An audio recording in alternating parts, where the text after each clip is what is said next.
Hola, amigos. Welcome to the July web show. Even though we're less than a month late, Hector Diaz, Chris Gary, and this will be our main event. XGWL Lady Pro title triple threat match. Yeah, of course. That match is going to be something incredible to look forward to, especially with Obsidian defending her Lady Pro title, something she is known to do often. But first, we got an exciting men's contest between Dragon Boy and Electro Inferno. Let's go down to the ring for the action. Man, this should be a great Crusader match. Look at Dragon Boy. He kind of looks like a Power Ranger with that. I mean, are you sure it's because of the fact that he just looks genuinely exciting and not just because he's from Japan? Well, to be fair, amigos, doesn't the Power Rangers use stock footage from this one show called Super Sentai? Yes, they did, of course. I mean, and it made the Super Sentai a lot of money over here in the States. Well, if a certain guy named Saban didn't rip them off, but still though. Dragon Boy 6'1", 191 from Tokyo, Japan. Of course, we know him as the, 6 or 7-time Crusader champion? 5-time Crusader champion and 1-time XGWL professional champion. Okay, so I'm slightly off. As we look at the beautiful motif of the new XGWL arena, it looks pretty spacious, don't you think? Absolutely, amigo. Well, one thing is that El Jefe was able to shell out some coins to upgrade the looks of the arena. Yeah, and the seating. And by Speaking being of, El Jefe, there's a CAW out there named El Jefe, which is not Extreme Tony, by the way. oh yeah, of course. And meanwhile, speaking of seating arrangements, the anarchists have been making everybody take plenty of seats as we see El Toro Extremo fronting up the center, Blake Stone to your right, and Electro Inferno, the guy who's going to be competing in this match, to your left. Electro Inferno, 5'9", 203 pounds from the fiery pits of Hades. Well, whatever you call that region, Hades, the Netherrealm. You know, another dimension, the Shadow Realm, hell. I mean, pretty much, he's just crazy in a bad way when it comes down to his talent. But still, though, I feel like this is going to be an incredible match coming up.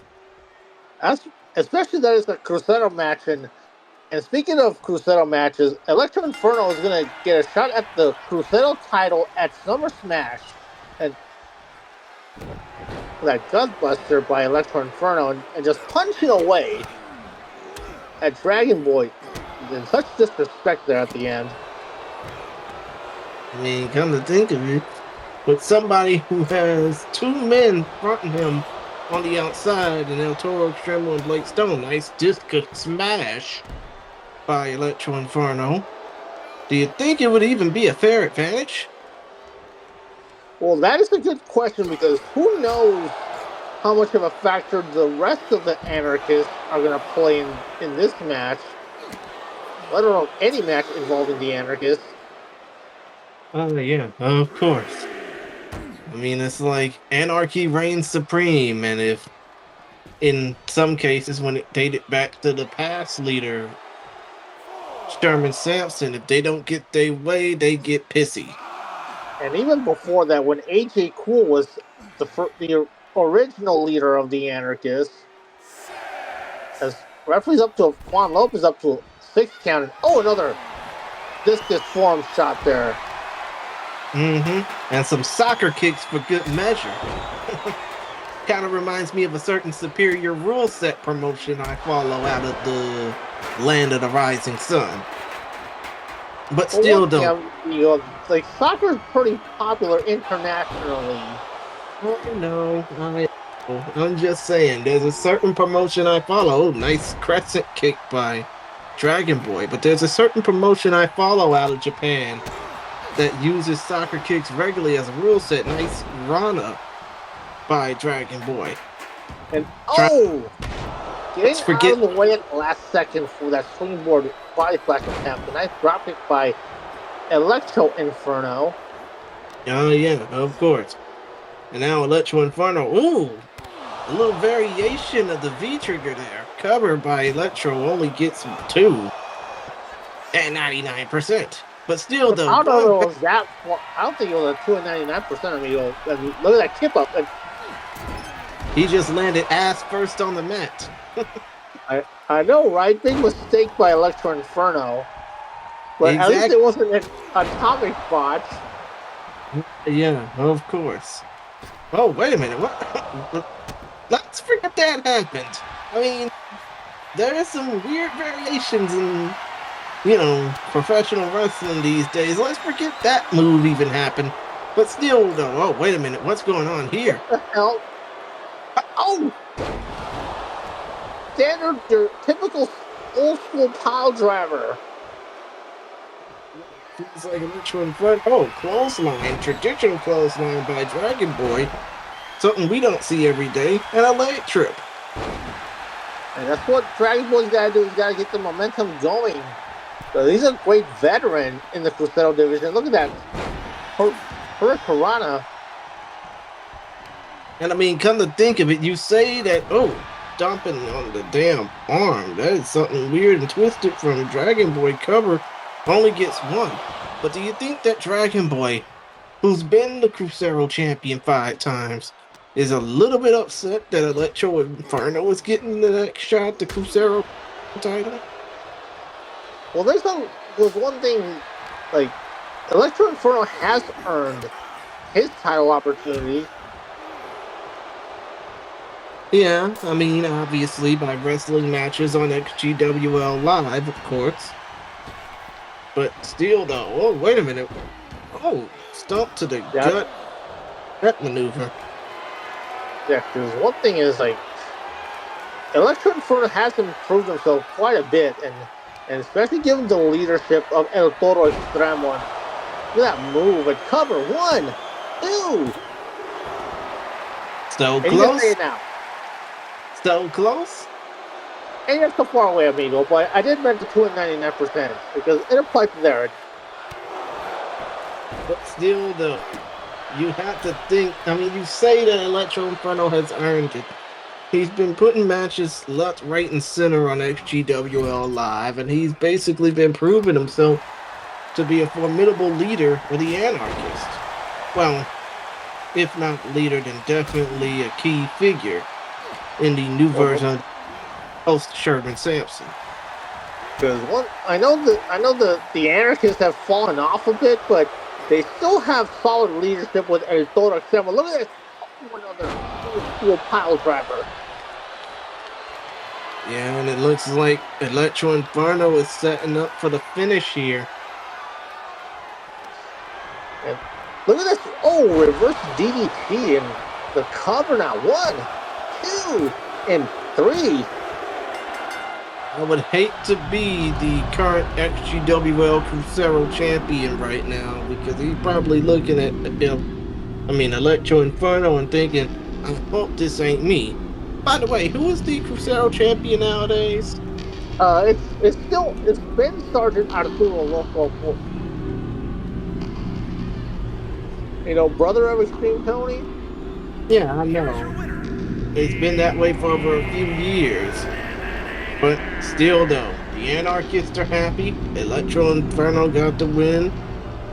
And we got more action to come. Well, obviously, anarchy was the key to victory in this match. Exactly. And for once, they're not pissy. Rondo the Thirst Mutilator. It's like shaving your chest with a lawnmower. That sounds dangerous, but it's not more dangerous than Brondo. Because drinking Brondo is like riding a pony. Which probably sounds not dangerous, except that the pony is 300 feet tall and covered in chainsaws. And to get on the pony, you have to take an elevator with 16 live cougars. Which is an actual sport in Latin America.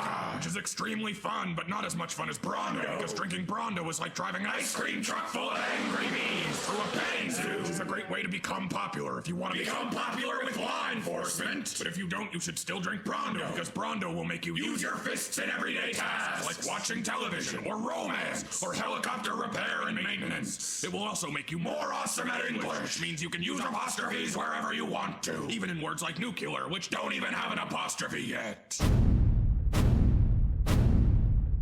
Many creators put in many hours of hard work into their creations, from minor details to overall presentation. However, there are those who will steal other people's work and claim it as their own.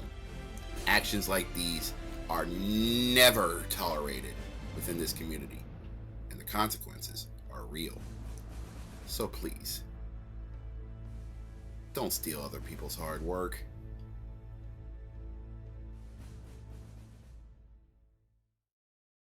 And folks, welcome back. Hector Diaz, Chris Gary, and it's time for our main event for the XGWL Lady Professional Champion, as Obsidian is set to defend the championship against two opponents, Toxic and Moonlight. Shows how Obsidian is. It shows how tough Obsidian really is. Especially considering the fact that she has to deal with a certain drinking partner of mine, but that's neither here nor there. So, how tough she truly is by taking on two competitors at one time. I mean, how long has Obsidian been the Lady Pro Champion? It's been quite a long time now, Eagle. probably close to 2.5, maybe 3 years.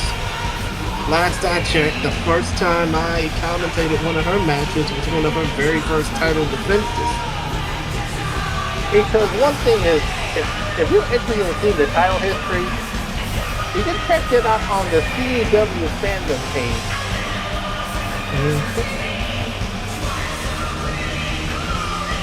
Anyways, going back to the competitors in this match, Toxic here from Chelsea, England, United Kingdom. 531 pounds, she is in the ring rocking the all black. Out comes her secondary opponent, Moonlight, 408 pounds from staying parts unknown, but from the looks of her, what do you think she might be from? I'm not sure, amigo. She's rocking the Team Aqua ring logo. I don't know if you got a chance to notice it. It was like right there. It's like all over her body, like 2 on her back, 1 on her head, and obviously 1 on her chest. But still, the point of the matter is, it would be nice if Baxter Helms were to join us and he would provide all the details about this particular persona.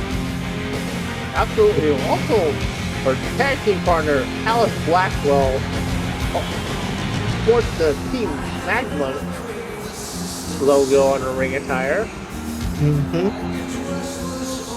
But come to think of it, how do you think that either Moonlight or Toxic will be able to handle someone of different skill level and, just overall badassery compared to Obsidian?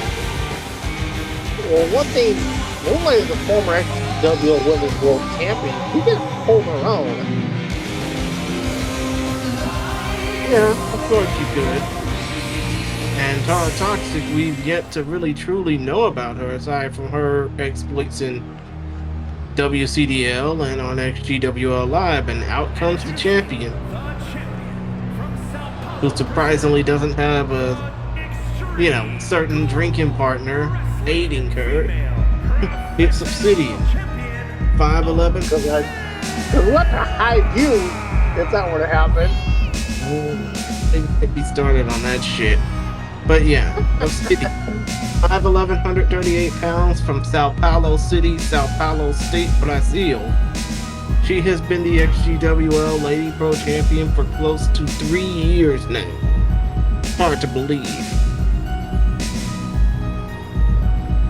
And That's been a lot of long-reigning world champions, or any champions in CEW, because remember the long reign that Trey Steele and Apollo had with the tag titles. And I mean, you have to think about it when it comes down to Obsidian.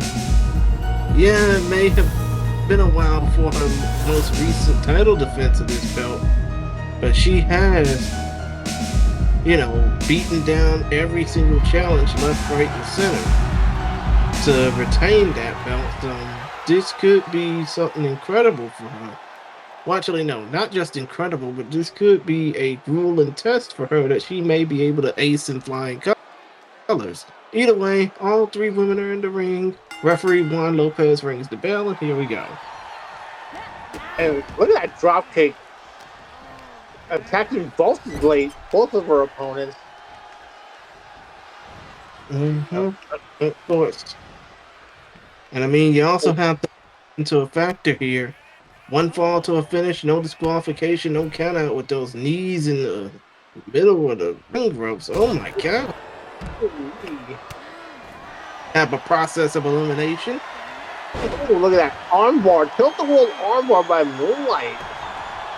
That's the one thing Moonlight's going to have to do, because one thing is, like, you can't go toe-to-toe with Obsidian and her heavy strike. Yeah, of course.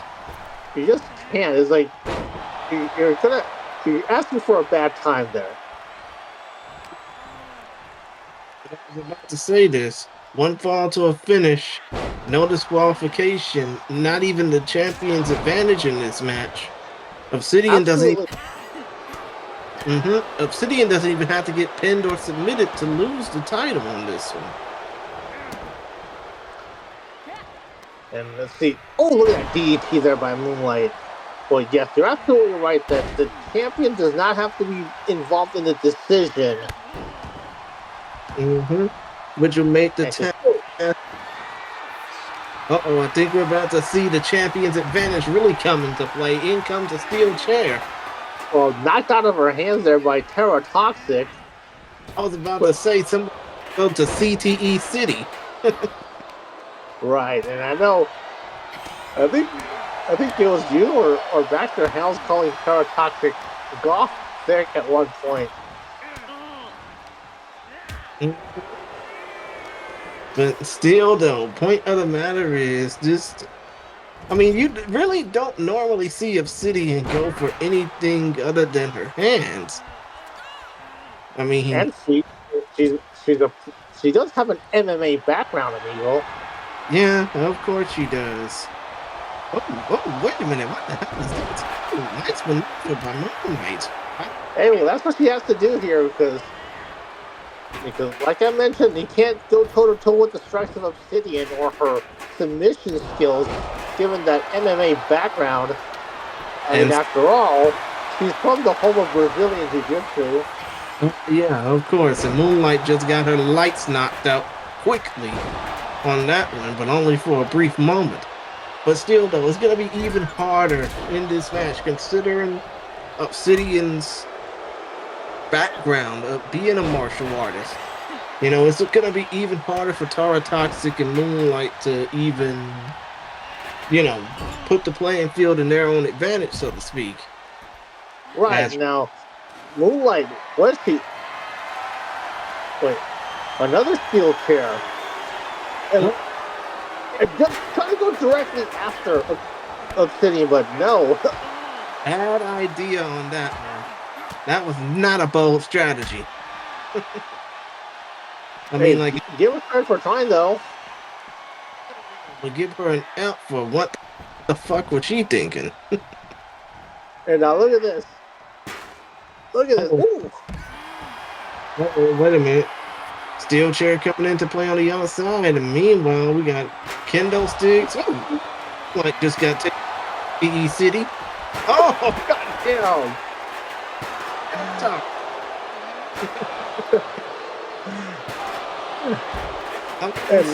And we're going back to the days of a certain promotion out of Philly from the 90s. Of course. I mean, I would say Obsidian needs to get a hold of herself, but again, she grew up in the favelas of Brazil. It's hard to get a hold on anybody who grew up in those environments. Absolutely. Now look at this. Well, wait a minute, what's going on?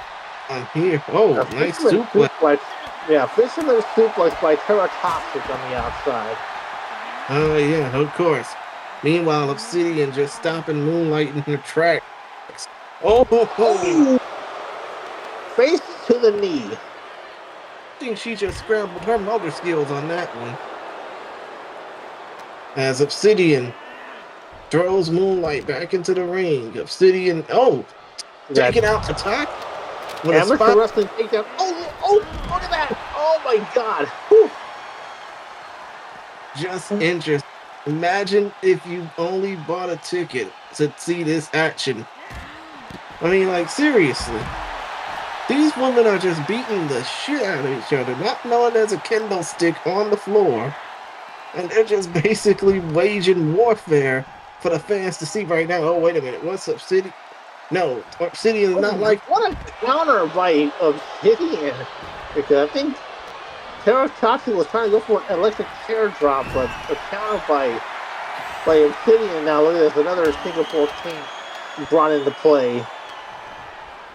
Yeah, of course. Terra Toxic trying to play dirty again, but still don't. It's going to take a lot more than playing dirty in this type of atmosphere. Look at those punches by Terra Toxic trying to escape and backbreaker. And now Moonlight going back out of the ring. Yeah, of course. Another Singapore King. I mean, you can't blame them. Somebody was going to get thwacked. And apparently, Moonlight is doing all the thwacking right now. Yeah. Oh! The wreck hit and to now the. Terra Toxic had enough. Oh, like, right in the back. Oh, broke that Singapore King into splinters. I mean, I'm sorry. I'm sorry, Hector. Are we in San Diego or Caliang, Singapore? Because We're definitely here in San Diego. I'm saying, because those thwacks felt like we were in Caliang rather than San Diego. I mean, my God. You can actually beat the shit out of somebody with a Singapore cane with that much impact. And now Obsidian going for the cover. One. And only. If she's got to do more damage. And now Terra Toxic going back in the ring and then grabbing that other Singapore cane. Whack. Immediately gets thwarted. Because there's another Singapore cane out in ringside. I think there's another steel chair somewhere at ringside. I mean, these three ladies have proven their violent sides in this match so far. Especially considering the amount of Singapore cane and steel chair shots that have been taken advantage of. I wonder what other weapons they could come up with underneath that ring. Cover. One. And only. And now Moonlight try to stand the offensive and sending Terra Toxic to the corner. Look at that kick. Ooh, nice kick. And another one for good measure. And a drop and spine. My God. Yeah, Moonlight is definitely building a lot of momentum right now. Ooh. She is, and now again she is taking Obsidian to CTE City. But now look at this submission hold by Terra Toxic. Unable to hold on for that for very long, and standing C4 Moonlight. And right on the chair. Oh, look at that sling blade and dropkick combination. I think she was getting fired up. I think she was trying to tell Obsidian to take several seats, so to speak. Right, amigo. And oh, look at that reverse DDT there by Terra Toxic. And now rolling back out of the ring. And turning her attention to Moonlight. Hector, I tell you what, it's a shame neither of these three ladies are in the... Oh, wait a minute. Oh, nice DDT. And wait, Diddy goes Moonlight. Damn. I mean, talk about receipts. Oh, just threw the chair at Moonlight. Sorry. But have you seen that done before? He just basically threw the chair at her. That's probably something I would have gotten kicked out of a venue in Galveston for 10 years ago. But still, though, point of the matter, it's a shame these three ladies aren't on the Summer Smash card because they're definitely doing enough damage to smash each other up right now. Absolutely, look at this. Oh, what a bossman slam there, cover. And Obsidian was quick to get the cover. But still, though, it's a shame that these three ladies aren't on the Summer Smash card. I can definitely see Obsidian and Kendall Lewis getting some looks after this match right now.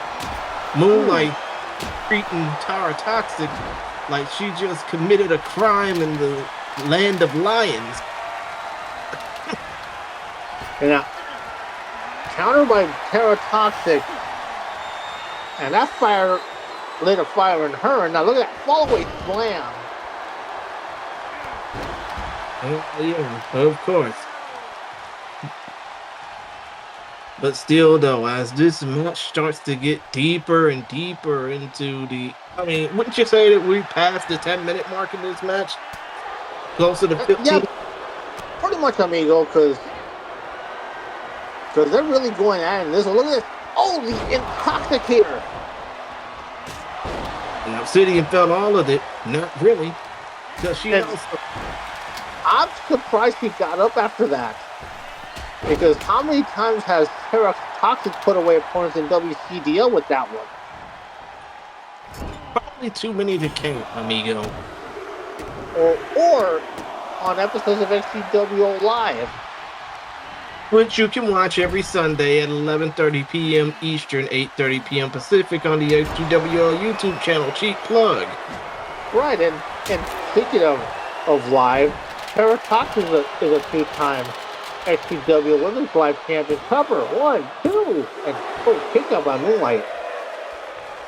After that, Singapore Kane got smashed to bits all over Moonlight's skull. And now look at that. That's pressed by Tara Toxic. And now cover 2. So close. Not so far away, amigo. As Moonlight is staying on the offensive. Look at this. Oh! Gort Buster. Oh, cover. 1, 2, and 3. Well, Lady Pro Champion, and Obsidian is pissed that it ain't her. Wow. Absolutely, amigo. Like, there's no other way to describe it. As simply that.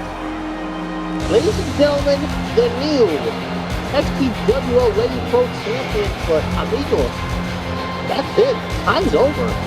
For Prince Gary, this has been Hector Diaz. Thank you all for watching. Como siempre, I bid you all adios, and we'll see you guys next time. See y'all later.